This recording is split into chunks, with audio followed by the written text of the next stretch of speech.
Video ini adalah video sambungan daripada video saya yang sebelum ini, iaitu tentang 10 tips untuk kita memajak emas. Saya sudah kongsikan 5 tips yang pertama untuk kita memajak emas.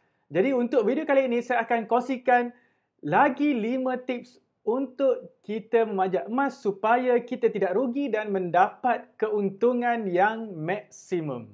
Jom.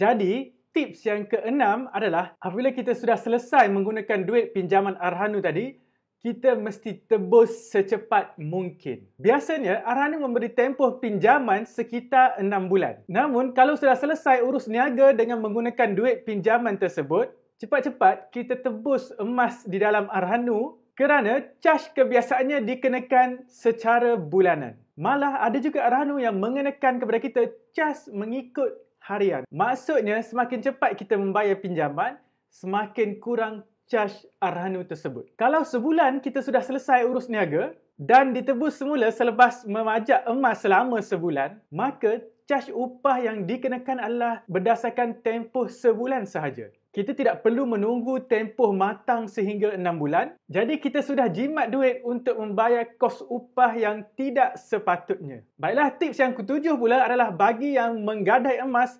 menggunakan emas yang bersalut plastik seperti ini. Kebanyakan Arhanu akan menguji ketulinan emas sebelum memberi kepada kita pinjaman. Jika emas yang kita gadai tersebut dibalut dengan plastik, Arhanu tersebut akan memotong pembalut kekal terlebih dahulu bagi mendapatkan emas berkenaan untuk melalui ujian ketulinan. Maksudnya, kondisi asal emas tersebut akan rosak. Apabila plastik pembalut itu dipotong, biasanya pengeluar akan mengenakan spread yang sangat tinggi sehingga mencecah 25% jika kita ingin menjualnya semula selepas memajak emas tersebut. Walau bagaimanapun, kita perlu semak terlebih dahulu dengan syarikat pengeluar emas yang asal tadi jika kita mahu menjual emas tersebut semula apabila plastik asalnya dipotong. Namun, setengah Arhanu menerima beberapa jenis emas yang bereputasi tinggi tanpa perlu melalui ujian ketulinan.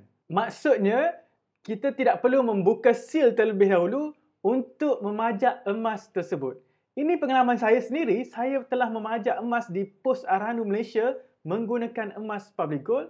Mereka terima emas public gold tanpa perlu melalui ujian ketulinan. Maka secara ringkasnya kita perlu mengenal pasti polisi setiap Arhanu yang begitu serta jenama emas yang manakah Arhanu terima tanpa perlu melalui ujian ketulinan. Baiklah, tips yang ke-8 dalam memajak emas adalah jangan membeli emas menggunakan teknik 30-70. Macam mana teknik 30-70 ini? Kalau ada ejen emas yang datang untuk menjual emas secara Arhanu, iaitu kita membayar sebanyak 30%, dan 70% lagi kita akan lansaikan dengan menggunakan pinjaman Arhanu. Jangan sesekali telan bulat-bulat apa janji bulanan bintang oleh ejen emas tersebut. Sila kaji terlebih dahulu dengan secara terperinci. Bukan apa, teknik seperti ini telah ramai memerangkap pelabur emas pada tahun 2012. Apa yang saya pasti, pihak yang mendapat untung berganda bukanlah kita sebagai seorang pelabur, tetapi sebenarnya ejen emas tersebut. Mentor saya sendiri pernah menasihati seorang pelabur emas yang sangat teruja dengan skim belian sebegitu. Katanya dia boleh mendapatkan RM1 juta dalam masa 3 hingga 5 tahun dengan bermodalkan RM10,000 sahaja. Macam pelik kan? Rupa-rupanya penjual emas itu menceritakan kepada beliau separuh jalan sahaja. Apabila mentor saya habiskan separuh jalan lagi, baru dia tahu bahawa plan jualan sebegitu tidak praktikal, ia hanya cantik di atas kertas sahaja. Walaupun Arhanu adalah alat pinjaman yang bercagar, ia tetap mempunyai rekod dengan CCRIS atau kita selalu sebut Securities Bank Negara sejak tahun 2010. Namun, saya difahamkan bahawa Arhanu yang menyebabkan rekod kita terdapat dalam CCRIS adalah Arhanu yang daripada bank. Sebagai contoh, Arhanu Agrobank, Arhanu Bank Rakyat ataupun Arhanu Bank Islam. Maksudnya, kalau kita ingin membuat pinjaman dengan mana-mana bank, mereka akan menyemak rekod securities kita, termasuklah pinjaman Arhanu. Kalau kita ada satu surat pajak, ia akan dipaparkan satu rekod. Kalau ada 10 surat pajak, maksudnya kita ada 10 rekod. Jadi, pinjaman di Arhanu wajib diuruskan dengan baik.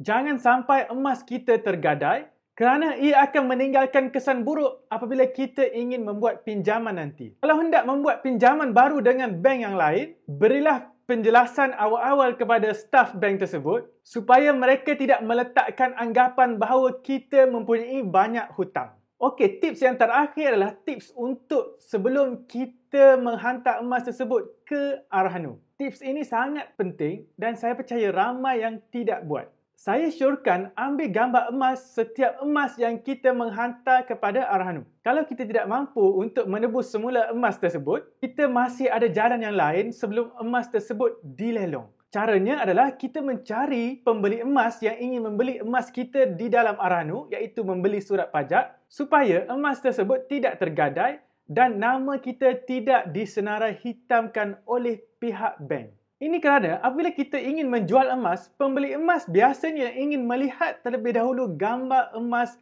hak milik kita di dalam Arhanu tadi, terutamanya pembeli barang kemas. Jika reka bentuk barang kemas tersebut menepati citarasa bakal pembeli itu, maka mereka akan beli. Jadi tujuan kita menyimpan gambar tersebut adalah ia memudahkan kita untuk mempromosikan kepada publik untuk membeli emas tersebut. Kalau tidak, sudah pasti ia akan menyusahkan kita untuk mencari pembeli jika kita tidak ada gambar emas yang kita gadai tersebut. Jadi inilah 10 panduan untuk memajak emas di Arhanu. Jadi apa yang penting adalah kita perlu rancang betul-betul dan pastikan pajak emas dengan strategi yang betul. Jangan kita main pajak sahaja kerana sudah terbukti ramai orang yang sudah terperangkap dengan teknik Arhanu ini. Gara-gara hendak untung secupak, akhirnya kita rugi segantang. Itu sahaja daripada saya. Saya harap saya akan berjumpa anda lagi dalam video yang seterusnya. Saya Muhammad Hafiz bin Syafi'i, penulis blog www.hafizsyafi'i.com. Jika anda belum lagi subscribe YouTube channel saya ini, sila tekan butang subscribe di bawah dan tekan juga butang loceng di sebelahnya